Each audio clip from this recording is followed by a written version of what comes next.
simula nung pumunta ako ng Taber, hindi na mapali. Simula, kasi yung pantay na natin ako sa 34, wala pa siya.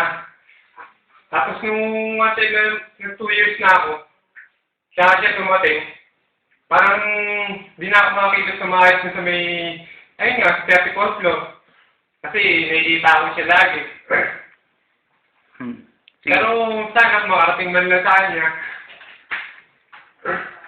Kahit ba lang sa YouTube? Kahit sa YouTube. Okay. Sino pang inspirasyon mo? Papangalanan ko ba? Bigyan mo lang ng ng... Initial. Initial. Yan, ganyan. Yun, letter D. Unahan niya. Nagtatrabaho ba dito? Oo. Taga siya, Cebu. Cebu. Marami sa Cebu eh. So, yun ba ang dahilan kaya ka...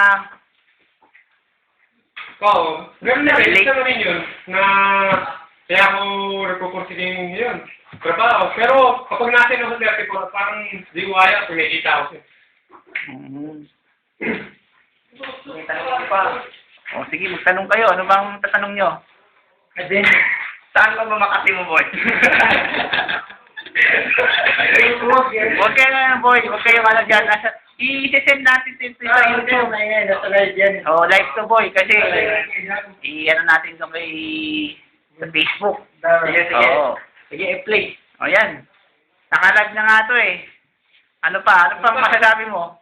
Benny? Sana kahit minsan nagkikita kami o sa di masabi pagkakataon, biglaan. Pero kahit paano, nababati niya naman ako. Happy naman ako. Pero kapag one time na-biro ko yan, sana huwag na siya magsilog. Tikon. Wala lang yun.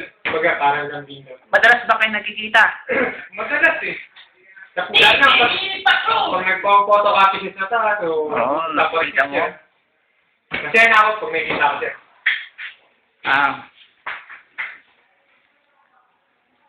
Ano pang katangian ba nakita mo sa kanya? Lagi siyang, ayun, pag nakikita ko siya, nakangiti siya, parang nawawala na yung pagod siya. Tapos?